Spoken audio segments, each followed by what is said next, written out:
Just FYI, the call is recorded. And so if you don't want to be shared, let me know. In case you forgot what we do, we help purpose-driven communities use Web3 tooling to generate revenue and engagement. That purpose-driven is especially important. And we're going to talk about what the alternative to purpose-driven is for the discussion, potentially.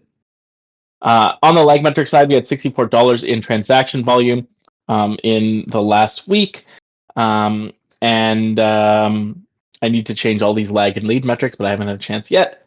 On the lead metric side, we have 2 weekly transacting users, 0 new users, and 11 communities deployed. So kind of along that kind of same trend line that we've been having. Team-wide announcements. Don't forget to use the What Did You Ship channel when you do something for BCard. Really, any contribution that you do, let's reward it, right? Like we're all aiming at doing something. So if you feel inspired and you do something for BCard, feel free to just put in the What Did You Ship channel. And it just reminded me that I forgot to put all that stuff into the meeting notes this week, but I will do it as we go. We also have some standard bounties that I wrote down over there. From a milestone perspective, on the support side, we have 2 open bugs right now from a user, and you can see their wallet address here, which I was supposed to get last week. So I did check in. There was a voting bug where they said, hey, I tried to vote and it gave me an error message, but then it recorded my vote, I think. And I went and checked on the snapshot, and it looks like their vote was not recorded. So it's something I have to look into. Just wondering, did anyone else try to vote on the last snapshot, and did you have trouble within the BCard app?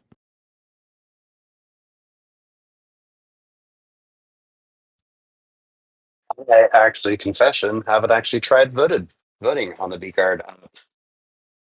Okay. So tisk. But well, I will be looking into that very soon. We are aiming at moving that over to blackflagcollective.com to make it a little bit easier for everyone to vote too. So you don't have to log into the BCard app. So you'll just be able to do it on the web. And so yeah, hopefully this is the last vote. The vote that we're putting up now, this is the last vote that you'll only be able to do from the BCard app. You'll be able to do it from the BCard app or from Black Flag Collective using the same email address. So you'll still have to log in with Privy, but hopefully it'll be a little bit easier for people to vote. And then as well, we'll be putting it on, eventually we'll be creating a mini app for Farcaster. So if you're on Farcaster, it'll hopefully be like a couple clicks to vote, making it easier. Another thing that user told us about was that there was a spelling mistake on the load notification. Yeah, Tom is, he told me, he messaged me this morning. He said he wasn't able to make it. He said he had some family stuff to deal with. So I'll be looking into some of those bugs today. And I could definitely fix the spelling mistake one. That's an easy fix. The other one I'll have to try out, and potentially that means I'll need to put the August vote up, which is something I plan to do today anyways. So in the 10 users a week community pages, this is blackflagcollective.org. This is kind of like our community page. So you can see that there's a login button here now. And when you click, it actually allows you to log in with Privy. It is actually connected to the BCard app. What I'm going to do is I'm actually going to change some of the assets related to this. So this BCard will turn into something like B Foundation or just B. We'll have to see what really works given what we have here. But the idea is to is if you're part of the BCard app, you can log into this Black Flag. And if you're on Black Flag, you can log into the BCard app. We'll see, actually. I'm not sure the best way to do it. But anyways, the login screen is there using your BCard app. And I'm going to see, honestly, I guess I really need to talk with Tom about how we really want to do this in the long term. So yes, we shall see. We shall see. But yeah, it's up there now. It's just a login button, and when you log in, it really just says your email address. So it really does nothing right now. But the intent is for us to have all that same kind of functionality.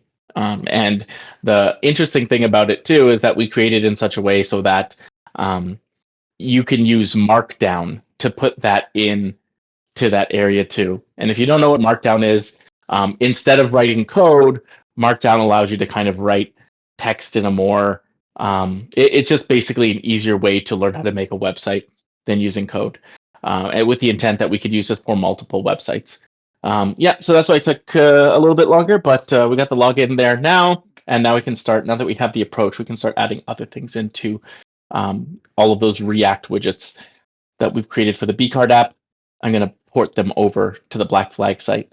And then I'll have to change the styling and everything. But yeah, that's the next steps on this, is the voting and the chatter, which we kind of talked about weeks and weeks and weeks ago when I created the wireframe. But that chatter is basically going to be anything that's on the Black Flag Barcaster channel will show up on this website as well.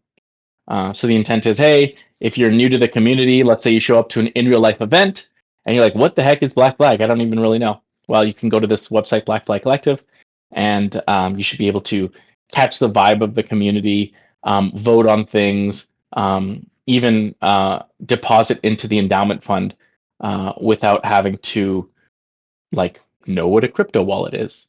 So we have like paths to do this. We're just aiming on putting them all together now. Speaking of which, that whole deposit path is related to something that actually I should put this. I'm not sure where I should put it, but basically, I don't know if you guys remember Braille and Bridge. So Braille is a stablecoin like provider, and they recently partnered with Bridge to provide on-ramping onto stablecoins, including USDC. And so this is kind of user on-ramping. So I've been trying to get access for us at BCard to do this. And I keep having issues with their KYB, that's their Know Your Business. So today I have a meeting with Braille to see if we can figure that out. Richard, did you get a chance to try the flow? I haven't tried yet, but I plan on trying right after this meeting to try to put those documents into the Know Your Business again. No, I haven't tried it, but I was looking at the docs before the meeting. So yeah, if we can, yeah, you and I can both try. Well, I'm trying to dig up the info because I know that we've got like we used a bunch of stuff for the tax filings and whatnot. Yeah, maybe I'll try to extract that info and put it onto Notion so we don't have to keep going into the Google Drive. Okay, yeah, because because it's it's kind of where I was with that. Cool. Yeah, well, I'll be looking at it right after this meeting so I can share the right information with you because I think I probably know where to find it a little better than you. Okay, yeah, because it's been a while since we did that tax stuff, so. Yeah, exactly. Cool. All right. The in-app voting and endowment fund. I'm going to put the August vote up today. We have a couple of events, not that many, but enough that we can put up the vote. And for the nouns prop, just attempting to rally some stakeholders. It feels like nouns is having some, let's call it, engagement issues as well. So yep, just like every other DAO, nouns is also experiencing it.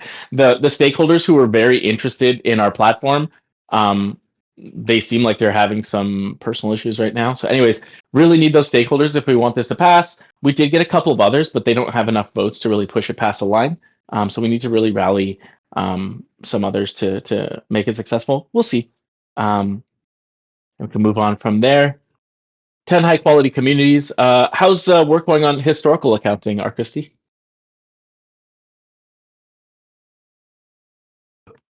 Well, so I guess I've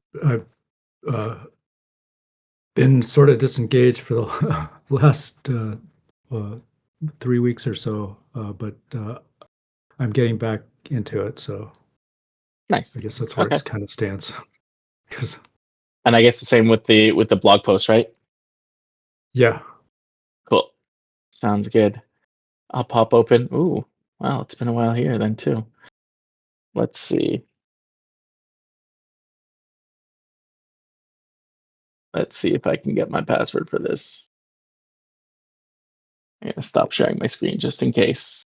But I will add my password in a second. All right. That's not where is it? Nope.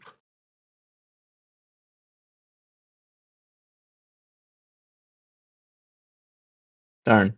Welcome to Asana. Forgot your password. Yeah, looks like I'm gonna have to get my password from links at getbcard.io. So that's not great. Let's see. Anyways, I guess we can skip the task perspective. Actually, I think I might have it on another screen. .asana.com. Sorry, bear with me.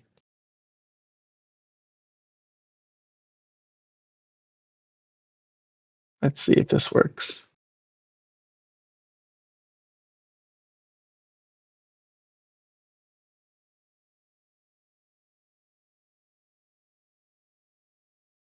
All right, yeah, that worked. Okay, share my screen. All right, here we go. All team projects. Okay, so tracing login hang for homie.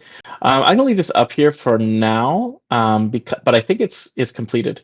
So I'll leave it here, but I'm not sure if we have if there's anything else Tom wants to put on this. So Black Flag Collective, we did style and deploy the login flow. We have this. Now we need snapshot voting, create the chatter widget. So I'll assign this to me, and we'll leave the snapshot voting to Tom. And that's the next front that we're going on. Basically, for the community pages, we want it to be a couple of widgets that we have that create like a kind of like self-contained engagement flow. So one of the things that we're finding is interesting to people, at least at the events that I do, are those POAPs. And so that, in terms of engagement, that could be an interesting one. Voting is something that we've had, and then finally there's a kind of chatter widget. So we'll have to see. I'm not sure what it's going to be, but the intent is for us to basically create this platform upon which we can iterate with different types of functionality, these different types of widgets, kind of the way that we wanted to do it in the BCard app, but doing it in a more kind of open way that other people can create websites with as well. Anyways, the milestone one will really be the voting, and we'll see if these other chatter and badges get on there. Make it easy for us to get tokens of contributors. We talked about historical counting. That's kind of the last thing we need to do on this task. The Black Flag Endowment Fund. Well, we are aiming to get Braille on-ramping going. We have the proposal to nouns now. Let's get this going. And yeah, we'll go from there.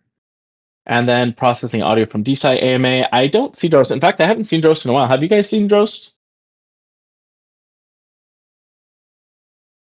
I haven't seen Dross. He sounded pretty disgruntled at the last meeting, so I don't know if that has anything to do with it. Well, I'm hoping that he's out there having fun with his life right now. I think that that's just something that really helped me over the last couple of weeks to just step outside of the computer. So I'm hoping that that's what he's doing. But I will poke him just to see how he is. Okay. And yeah, I'll move this down to next up for now, though. And using tokens to increase contribution at a volunteer organization. This is a blog post. We already talked about this. So that's what we got on tap for now. And what did we ship last week? Let's go ahead and grab the things from the what did we ship channel. All right. So Winverse taped and shared this week's all hands. Winverse.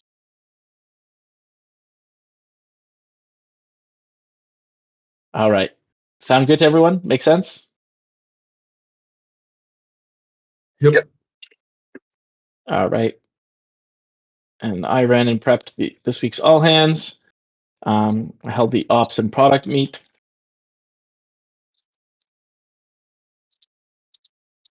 And also want to give 250 BCard to JRH3K5 for spotting a typo in our stuff. So that will be, in this case, 2K BCard for this, 2K BCard for this, 1K BCard. Oh, I didn't put the login. Oh no, I did add the. Oh yeah, no, this one. Added login page to Black Flag website. So this was also here. Yep. So that was 3 hours. Okay, so I added login plates to the Black Flag website. I chatted with Nowners on a proposal and posted with Farcaster 3 hours. 3K BCard. Does that make sense, everyone? Yep. And this will be 250 BCard. Okay, great. Anything else that anyone did that isn't on this list?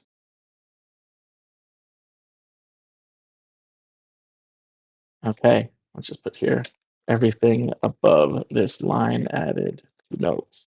There we go. Okay. Nice. All right. So in terms of the discussion, well, I asked a question last week, which I think is worth just asking people again, but maybe we won't go too deep into it since we talked about it last week. But essentially, like, what is your dream? I think like that is a question that is worth asking ourselves kind of regularly, because if we aren't working towards that here, then I think that we're doing something wrong.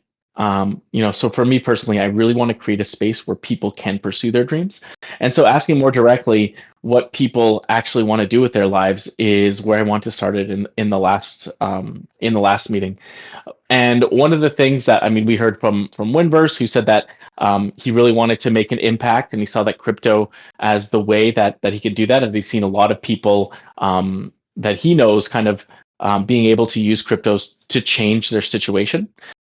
We heard from Tom, who said that he was just here to build. He really enjoys building things. He wants to build high quality things. He put it in the way that he said it was he wanted to do things like build a house. And we kind of had this idea that like, hey, when we were at Bankless DAO, we basically created somewhat of a city, right? There were lots of different neighborhoods, like these guilds and projects. And even within those neighborhoods, there were like multiple things going on, like multiple projects or something like that. Whereas here at BCard, I would say what we're really even just trying to do is build a house, right? We're just trying to build one thing that could potentially work. And in the future, like ultimately, we would like to create that kind of city feeling. But we didn't have, I think like that Bankless DAO, that city was driven in a lot of ways or financed a lot of ways by speculation. And we don't have the benefit here. And so we actually have to create something good first if we want to attract more people. And so what we're really trying to do is build that house, that useful thing that people can use over the long term. Tom really wants to be a craftsman. I spoke with Arkusti kind of like privately about it at our ops and product meet. And you revealed to me that you were interested in just kind of the ways that crypto could help some of these kind of financial, let's say, frictions that a lot of people had, which you had experienced.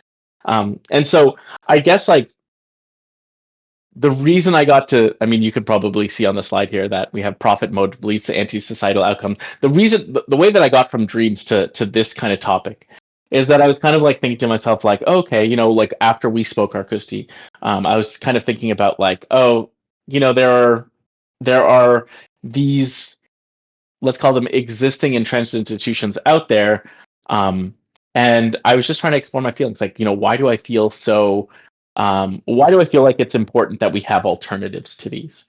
What is it about purpose driven that speaks to me so much? What is it about profit motive that feels so distasteful to me right now? Because there's nothing wrong with profit. I like profit. Everyone likes to make money, right? But it just felt to me like there was some feeling there that I hadn't really fully explored. And so I was looking at the alternative of what, like, when we have like sometimes we have this rallying cry like purpose over profit. And so like what is this profit motive leading us to? And so that's where I started this discussion here. But before we do that, I guess I just wanted to ask NF Thinker and Shelby, what are your dreams? Like where do you see yourself? Where would you like to be? And why are you here?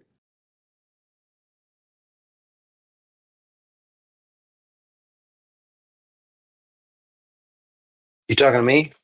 Yeah, I'm just absolutely. joking. Yes. My dreams. This is like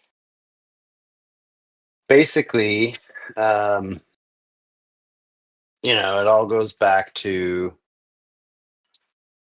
immutability, permissionlessness, giving people an opportunity to partake in, the financial system.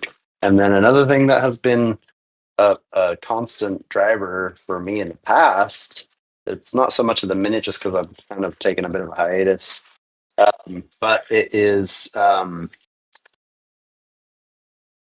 ownership, digital ownership. Because as a photographer, a lot of your stuff gets stolen. For example, there's this company called Pixabay, something like that. And what they do is they go out and they search for images online that are your copyright, and then they follow up. They tell people to take them down or pay a fee. I have an image out there that I took at a wedding in Spain in 2000, probably 2010, and it is on thousands of websites. It's Really? everywhere. And Wow. they're advertising Bali weddings, Colombia weddings, weddings in Brazil, weddings in Spain, weddings in Italy. And none of them are mine. Like everyone just stole my picture. And I never would have known it without this Pixabay thing. But there's nothing that points to it being mine except for the fact that I may have done a copyright. So with an NFT, you can mint that to the blockchain, and it gives you that sense of permanence and that sense of ownership over that digital media. So that's something that is super important to me. And why am I here specifically at BCard? I mean, all the stuff that we've talked about before, which is essentially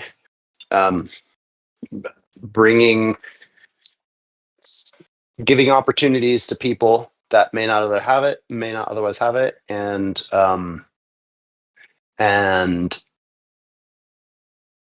making positive change to reward systems. I think that's a big one. In terms of reward systems, I mean, I've always talked about these Tesco club card points, and what we can do is so much better than that.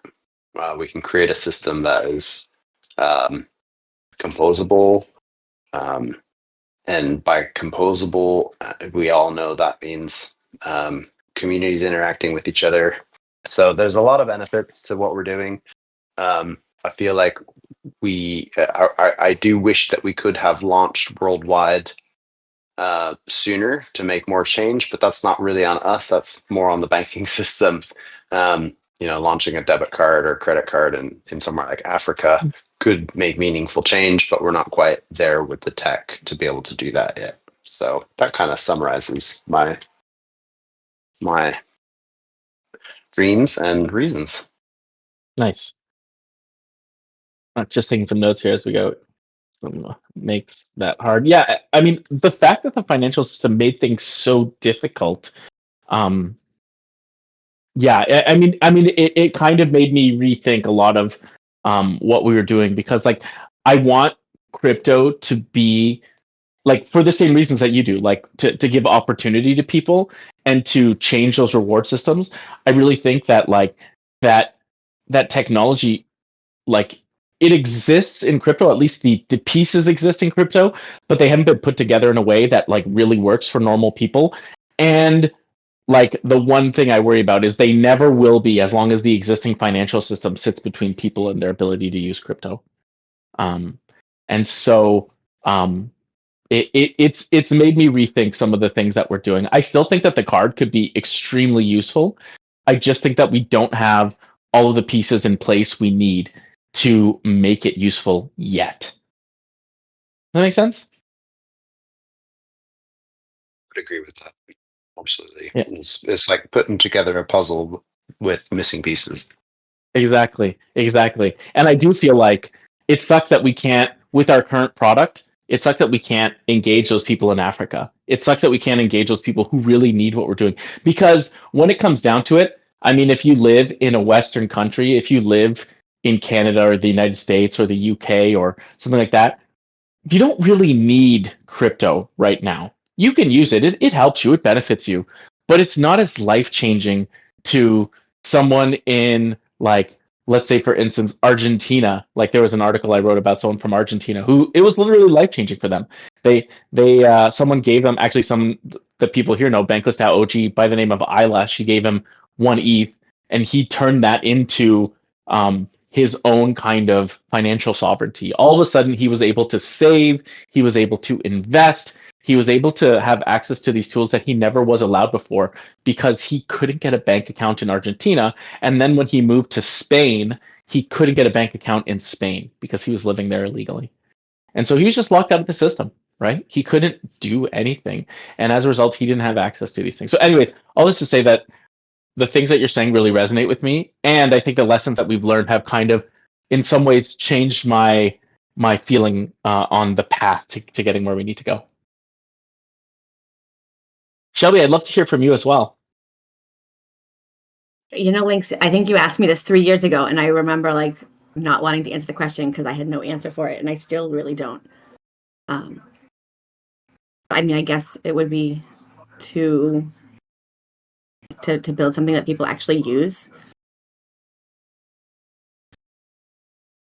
Yeah, that's a difficult part, isn't it? Right? Building something that people actually use. And I think that like in crypto, that is hard enough as it is. And then you add all of these financial system constraints rather, and it becomes even more difficult, right? So I think that like I've been building software products for probably longer than I care to admit now. Let's say it's coming up on 20 years now, or even longer potentially if you include my before I graduated. And it's really, really hard to create something useful, especially for a large number of people.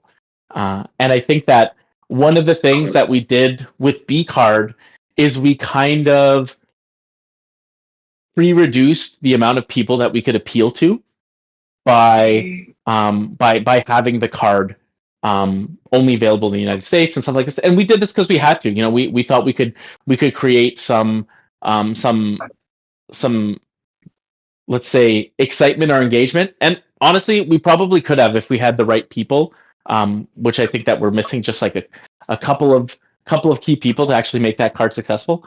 But with the people that we have right now, it would be very difficult, I think, for us to make that card really successful. And if we want to create something useful in the crypto space, I think that is still possible for us to do. One of the things that I've been saying, at least between Tom, Arkusti, and I over the past couple of weeks, is that the crypto industry is still really nascent. Usually these kinds of new technology industries, they go through these boom and bust cycles until you find a kind of mass market product that really appeals to a lot of people. And a lot of the products that are quote unquote successful in crypto were written by a single person who just kind of had this strong opinion. So for instance, Yearn Yield Vaults was written by a single person who then gave that kind of technology to the community. Bitcoin was written by a single person. Uniswap was written by a single person, right? And so this industry is still nascent enough that there is room for us to create something that completely changes the game, that completely changes the paradigm, potentially in crypto and also outside of crypto, because no one has really cracked that code of like, how do we make crypto useful to people outside of crypto? How do we really unlock that new use case that can only be done with crypto? And I think that is something that is still possible for us, and that's why we're trying to create this kind of environment where we can iterate, where we can try to do different things. Because if we do that, then it means that we can potentially get into a point where we're just experimenting with different things, and maybe we can crack that code, getting closer to those smart contracts and building on some of those things that we were doing there. Anyways, my career goal is to do exactly what you said, Shelby, is to create a product that a lot of people find useful, that a lot of people use. Yeah. All right. And why am I here? Why am I here? I'm here to learn from you guys and be part of something that makes a difference. Right.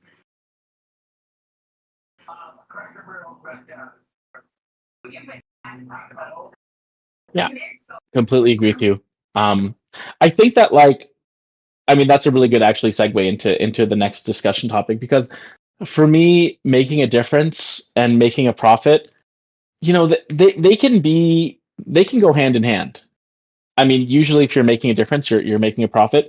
And I also think that if you aim to make a profit, it's more difficult to make a difference, if that makes sense at all. Like it can be really difficult when you're looking at all of the potential ways to make profit. Usually at least the off the shelf information or the off the shelf advice is to do things that that people are already doing, right? And so by definition, not making a difference. And so I think that like the reason we're structured as a nonprofit as well is because we want to be able to do things that don't necessarily make money in the short term. And the hope is that in the long term that we'll actually be able to create enough money that we can work on this full time. And so that's why we're really focused on purpose driven. This is an underserved market. I think we're at, like on max profit driven right now. I think like the fact that just the fact that the United States administration is made up of just billionaires and billionaires and billionaires. It's the most billionaires we've ever had, right?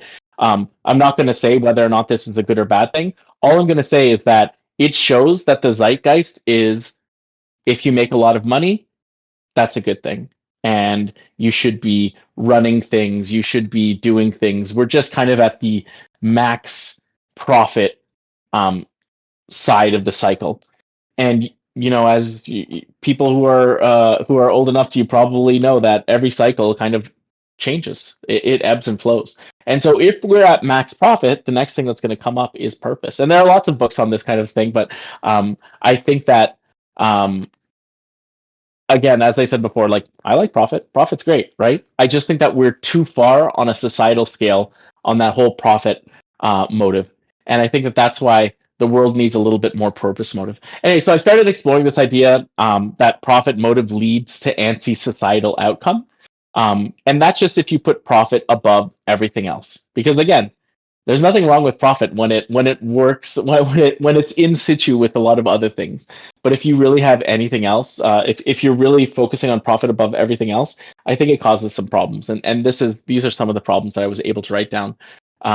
So first of all, I would love if you disagreed with me to just speak up and disagree, or if you agree as well, or if this sparks something in you to just say it. I'll go through these, but we don't have to get through them all or anything. But I just wanted to kind of put these up to a mirror and just see if they actually hold muster. So, for instance, if profit is the main incentive, anything that can't create profit is now disincentivized, which includes things like social good things like environment, well-being, and community. I mean, I'll give you an example of the environment. Here in Canada, they basically tried to do a conservative approach. It's like small c conservative approach to what you would to how you would handle the environment, which is hey, we have issues with climate change. We are going to essentially create a market for carbon. So if you want to use more carbon, you got to pay more and buy it off the people who are using less carbon, right? So they basically created a market for carbon. And honestly, it just didn't really work because the way that society is set up, that whole idea is it's basically just adding a cost to people. And so it doesn't really feel like a market to most people. Anyways, does that make sense that if profit is the main incentive, anything that can't create profit is now disincentivized? Yeah, I think by removing the fiduciary requirement for companies, like for example in a B Corp, you open up the avenue to other incentives. Whereas if you're strictly in profit driven, we end up in the situation like we have now with big pharma, which seems to control lobbying and government in the United States, and those guys are driven by share price.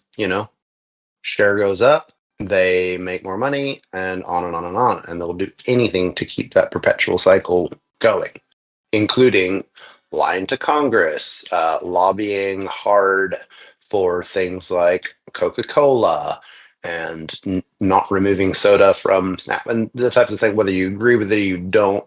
There are clear profit motives in the healthcare industry, which have turned the healthcare industry into an abomination. It's the common people can't afford the medications they need unless they're on an insurance program, which even then sometimes it's not covered, and it's all down to the share price.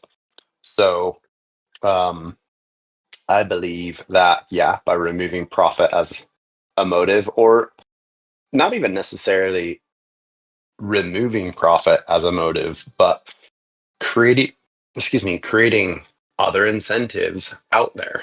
And maybe they can be linked to profit somehow, but how do we then disincentivize profit making methods which are less than helpful, or not good for the greater common good? Yep.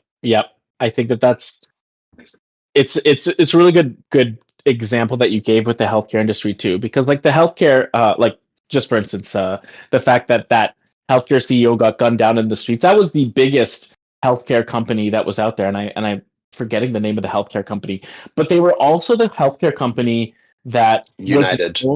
United Healthcare. Yeah, they were known for denying claims, so they basically made the most money by denying claims. So they would take money from people to quote unquote insure them. But then when it came time to disperse money, well, because of the profit motive, they were trying to take in as much money as possible, increasing costs, and decrease their cost as much as possible by just kind of getting rid of as like by denying as many claims as possible. So they were really like they still are the most successful, the largest healthcare provider in the United States, or insurance provider in the United States, and they did it just by kind of stopping doing like stop, basically reducing access to healthcare, which is insane if you think about it. Yeah, and you look at the way that they've used AI to further reduce costs and increase their, I guess you would, they're increasing their productivity in a way and reducing their overhead, but they're removing humanity from the equation, right? AI is cold, hard coded, will not budge unless you program it to. Humans are Mm-hmm. different. Humans have compassion. Humans can relate, which from a company point of view, that's not good. I mean, why would you want, for example, I used to be able to call up my um, my who was oh yes, I remember, in London, to drive in London you have to pay a congestion charge, and that's £15 per day. And if your car does not meet the ultra low emissions standard, you also have to pay £12.50. So it's £27.50 if you want to drive in the center of London. Now, that's bad enough. But if you forget to pay, you have 24 hours to pay in arrears, and then they take it to a fine, and they send you out £130 fine or £200 fine or whatever it is. I've had 3 of these. The first instance, I called them up, I explained the situation, and they went, "Oh, sorry about that. If you pay this, we'll remove the fine." Second and third time I've had to pay them because they literally removed the human interface. There's no phone call, there's no chat bot, none of that. It's all, and so you can, I don't even know if there's an official appeals process, but now there's no way to contact a human to dispute your case. And that's what United Healthcare was moving towards. That may still be moving towards that, but I know they use AI to deny claims repeatedly, and then they would also use these external consultants who would say they were specialists in a certain area, but they weren't, and those people have been called out. But of course, the more they can distance themselves from the work being done, then the less liable they are for the outcomes of that work. So Yeah. it's one thing I should have said at the beginning of this, dreams, and reason why I'm being here is, and this also points back to Bankless Academy. What we were trying to do there is integrate and maintain the human element. You have humans and machines, or AI, or whatever you want to call it, at this convergence point. And humans are, our days are numbered. We're going to become we're going to become sim symbiotes, or whatever you call it, with integrated with AI and chips, and there will be some like quote unquote pure humans still around. But again, their days are numbered. And for me, the important thing is, even if we do integrate with machines and AI, it's important to keep the human element as much as possible. How do we preserve our humanity? And profit-driven companies are the antithesis of that. They are pure machine, pure profit, pure motive driven, whereas a company that has a human element to it will always remain closer to the human spirit and connect better with communities. Yeah. So one of the mantras I used to have, I haven't said in a while because I haven't noticed it as much in the current ones, is that basically if you create a process for a machine, or if you create your process which depends on humans not making mistakes, you are basically creating a process that is devoid of humanity, and it will fail, right?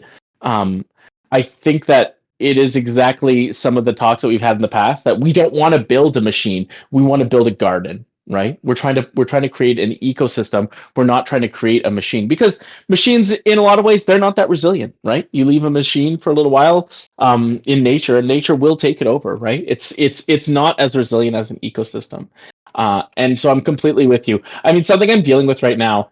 So I mean, I'll just share this with you. I'm working at the government right now, and even then, they have all of these things to kind of control costs, but in the most ridiculous way. So I haven't gotten paid for the last 6 weeks because their pay system is messed up. And in order to fix it, it's on me to fix it. You know, despite the fact that I worked those 6 weeks, despite the fact that I filled out timesheets in the way that they said that they needed the timesheets done. In spite of all of that, I still haven't gotten paid. And the people who I'm dealing with to try to get paid, they actually are disincentivized to help me get paid. Right? Like in certain ways, they're just like, you're creating more work for me. Yeah, you did that work, but you didn't fill it up according to our exacting standards, according to the machine that we built. And so it's your own fault. I think, like, and it's not something that I put here, but this idea, like this kind of, actually, I feel like that idea of humanity versus machinery is something that I should just write down. Versus machinery, profit, motive strips humanity from the process. I get into that a little bit down before, but like this idea that a bureaucracy, which basically it takes away your personal accountability and puts it towards a kind of group accountability. It removes that kind of individual responsibility and authority that you have just in nature, right? Like every individual blade of grass, every individual plant, every individual bug that lives in a garden, they all have their kind of life on the line, right? They do things to survive, and they feel the consequences of their action. But when you create an organization, especially a profit-driven organization, basically you take a lot of those accountabilities and you disperse them amongst the group, which means that when you're dealing with humans, it's easier to say no. It's easier to not understand where they're coming from. It's easier to dehumanize them because they didn't do what they were supposed to do, despite the fact that you're talking to a living, breathing human, right? And so I do agree with you that I think that profit leans more into that. And it's something actually I hadn't thought about that before. I think I need to think about it a little bit more deeply. So here's another point around that, on how profit motive leads to anti-societal outcomes. Externalities become systemic instead of accidental. So externalities are like a fancy economic word for basically saying like stuff that we don't want to think about, stuff that's not in our calculations. So for instance, fossil fuel companies, they make money by selling hydrocarbons. They get all the profit from selling those hydrocarbons, but they distribute the harm, right? And so by using their product, you're making the world hotter, which means you need to now worry about less food being available because it's too hot, or there being wildfires or other things like that. This is all happening because we're burning hydrocarbons. And so to compete in the fossil fuel industry, you have to push that harm to the collective as much as possible. If you attempt to do something like, hey, we're going to be a fossil fuel company that's green, you're basically going to get outcompeted because profit is the name of the game, right? And I think that is something that turns externalities to becoming systemic. It's not just one fossil fuel company that's doing this. All of them must do this to survive. The same with like polluting into a lake, the same with like treating your workers poorly. If you take a stand and decide to treat your workers well, guess what? Your labor cost is going up. And that means that you're less competitive. When you boil everything down to profit motive, it removes the ability to handle some of these externalities. Does that hold water? Does that make sense? Yeah, it's an interesting way to look at it. Any sort of profit-driven company who is either purposely or non-purposely polluting, creating greater harm, they're reaping all the benefits and not taking on as much of the negative impact themselves. That said, I also believe that in terms of carbon credits, and a lot of the green narrative seems itself to be profit driven, because when you add in NGOs on top of this, when you add in companies that are profit driven, they're going to abuse the carbon markets as much as possible,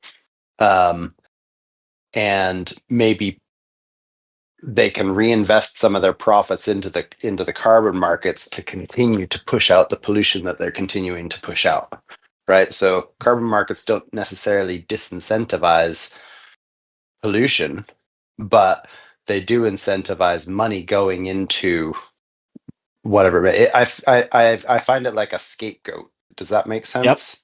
No, it's absolutely true. I completely agree with you. I tried to give that the example of the carbon markets in Canada. Like it didn't actually reduce. I mean, in some ways it did reduce our emissions because people had to pay for the emissions they were using. But it was really difficult because if you're in a city versus living in a country, like naturally your carbon is going to be more, right? Like it just makes sense in that case. And so like I guess like in that ways, like the rural groups of people have that subsidy. But you're absolutely right. Like imagine, sorry, that was a weird tangent, but essentially like imagine two green tech groups and one of them maximized profit by playing this carbon market game, right? They're not actually reducing the amount of carbon in the atmosphere. They're just playing the game better than someone else. Does that green tech company, like if the purpose is to reduce the amount of carbon, but they become successful by maximizing profit and not reducing carbon, does that even make sense? Like, what is the purpose of of that um, that Yeah, organization? if you dig into it, it's a lot of just pushing numbers around, right? Um, and you have these people who now feel like they can justify a private jet Exactly. because they pay more in carbon credits. But Yeah. it's still the same thing. It's still the same outcome. Um, yeah, there's a lot to look into there in terms of, say, for example, petroleum companies who, they are historically pretty bad polluters. Or let's take, for example, the military industrial complex. Some of the worst polluters out there. A, they're destroying Earth by dropping bombs, but B, um, I don't know if you've ever heard of these burn pits that they create when they go to new countries. They set up a base, and every base has a burn pit. And into this burn pit goes tires, old parts, oil, plastics, everything gets chucked in the burn pit because it's cheaper for them to just burn it than it is to take it off and dispose of it properly. but nobody's holding them accountable. And what is the benefit that we receive? In theory, it's defense of our countries, but realistically, it's just more profit for those money making machines. So it's it's a tricky one. I don't see any real solution to the problem head on, but by creating more B Corps, by creating more companies that are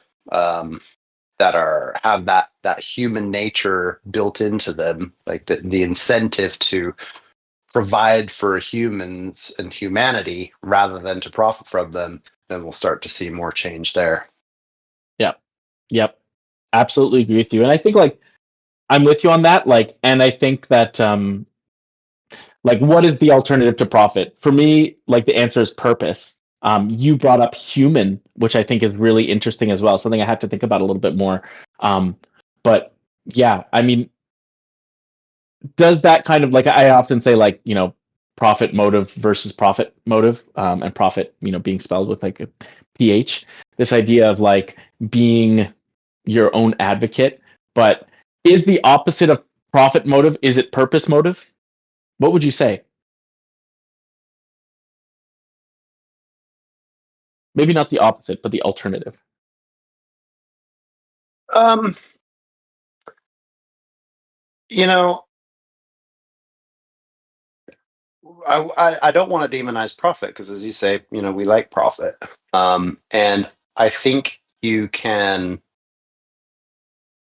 The two are what's the word I'm looking for? Where they're not linked, right? They're linked. They're not the same. I wouldn't say that profit is the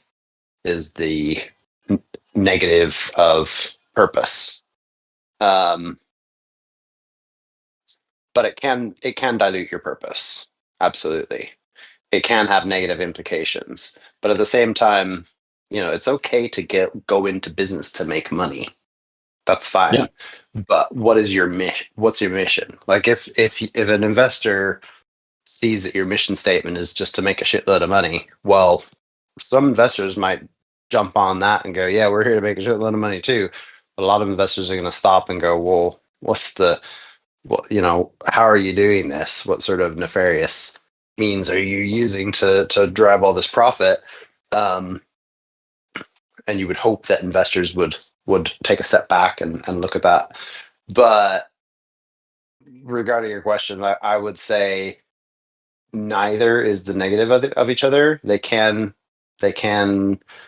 coexist, and your profit can actually be driven solely through your purpose, you know, because if you have a community who agrees with your purpose so much so that they'll do anything to back you, you know, that you're gonna increase your profits from that standpoint. So there is that hope, and I think that that's something that a lot of people who kind of like, I'll just call them hardcore capitalists, even though I don't think it's quite the right word. The kind of idea that like, hey, you know, if people care about purpose and they're willing to pay more for your thing to ensure their purpose, that's also capitalism. I think what fails, where that fails, is really just we're not actually living in a capitalistic society right now. I think people say it's capitalism, but the issue with it is that there is not a free flow of information, and there are a lot of barriers to alternatives being created. So for instance, I mean, like look at AI right now. They're basically going towards passing this bill, which makes it really difficult for new AI providers to kind of get into the market. So basically, if you want to provide AI, you have to be one of these big AI companies. Well, that means that if you don't believe in the way that OpenAI is opening all these data centers and using so much power and electricity, and every time you ask ChatGPT for something, you know, you're using as much carbon as kind of like an entire week's worth of whatever, right? Like it's actually quite a lot of carbon that these companies are putting up. And if you don't agree with that, it's not actually possible for you to get an alternative. So being in a capitalistic system requires a free flow of alternatives to be available. And when they aren't available, then you don't really, it's kind of like a false capitalism. I'll give you another example. I wanted to, I was working at a company that was trying to create a piece of hardware, and we wanted to create it in Canada, right? And so we were getting all of our parts and assembling it in Canada. And essentially, at some point, our supply chain basically broke down and said, like, no, you need to create, you need to assemble this in China or Taiwan if you want to continue making this. Otherwise, we're just not going to send our parts to you. And so it basically was not possible if you wanted a certain processor that we were using to assemble in Canada. And so there was no alternative. If someone wanted their electronics created in Canada because they felt like workers' rights and all these other kinds of things, there's just no alternative available. So when there is no alternative available, and there's the system actually stops new entrants from entering, you do not have a capitalistic society. You're not in a capitalistic system. And I think that is the difference, or I feel like that is the subtle point that we're missing in some of these discussions. First of all, shameless plug for Venice AI, because they are a decentralized AI provider. They are private, so they're not selling your data on. I don't know about their server farms and how they're tackling that side of things, but I know they use the Morpheus network, which is a decentralized AI network of compute and app builders and compute app and storage. So I would check out Venice AI. Honestly, that's a pretty. I don't know if it's as good as ChatGPT as everything, but I know they have more of the decentralized ethos that we hold. The other point was Trump. People love to hate him, and for good reason, because he is many adjectives that people call him. But one of the things he's doing is he's trying to bring back work to America. Now, his motives, I imagine, are solely profit driven. So I don't want to align my self with him in any way, shape, or form. But I do agree that bringing work back to America is a good thing. I feel like a lot of American manufacturing was diluted in the 80s and the 90s by shipping all those jobs out to other countries. And yes, it was great globally for trade, and it helped bring China up onto the world platform. But I think we could have done it in a better way. I think a lot of humanity was lost. I mean, just take a look at Detroit and how the automotive industry totally dunked on a city because they had to generate money or go out of business.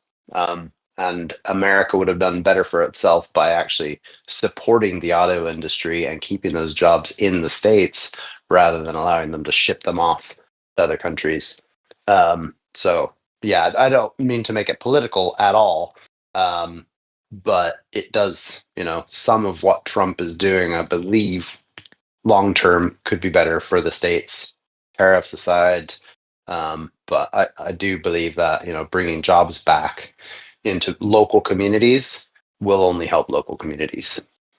Yeah. Yeah. I mean, I tend to agree with you that, like, I agree with some of the goals that are stated. I don't agree with, like, let's say some of the methods that are used. But again, I'm not actually like super, I guess like, I don't think that tariffs are going to bring the jobs back myself.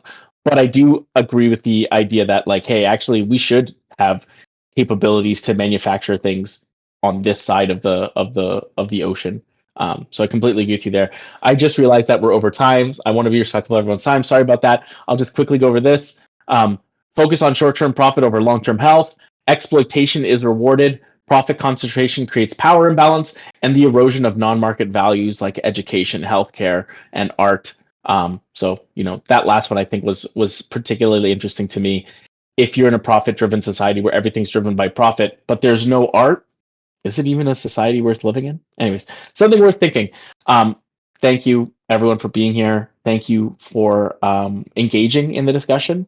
Thank you. I guess there's just, it's hard to talk about this stuff with people. So I appreciate people being able to speak about this stuff openly here. And I think that all of us have this kind of idea that we could be doing better. And so what I'm here to do is figure out how we can make it better and how we, like, given our capabilities and our abilities and our resources, how we can actually make a difference, even if it's a small difference, right? Small things can turn into large things. So thank you for being here. I really do want to make a difference. I think that we have the ability to do it. We just need to figure out what the best way to do it is. So thanks, everyone. I appreciate you all. Thanks. Lynx, can I tell you something real quick? Yeah, absolutely. Yeah. So I was listening to the radio the other day, and an ad came on for a Cape Cod bank, and it was advertising a new thing for I lost you. teens. I feel like Did you lose me? you're about to say K-pop Demon Hunters. I can hear you, Shelby. Okay, it was for a Cape Cod bank, and For a they Cape were Cod bank. Links, can you hear Shelby? Yeah, now I can hear you. Yep. Okay, cool. Okay. I was going to translate everything. That's a hard job to translate me. So they were advertising for accounts for teenagers, like to open an account for your teenager, and it was basically the whole like BCard spiel, like donate to your nonprofit, like everything that you swipe goes to your nonprofit of your choice. It was just funny listening to it because it was exactly BCard, but a real bank and for kids. I love that. That's great. I mean, that's the kind of thing we want to see more in the world, right? I really have hope for younger people. I feel like they're less profit motivated than we are. Not to say that they aren't profit motivated. I mean, as we said, it's there, but I just feel like they care about things other than profit. And I think that that's going to be super valuable as we continue to move forward in the world. Yeah. It was Anyways, just thanks funny. for sharing, Shelby. No, I think it's great. Thanks for sharing. Okay. Bye, guys. All right, see y'all later. See ya.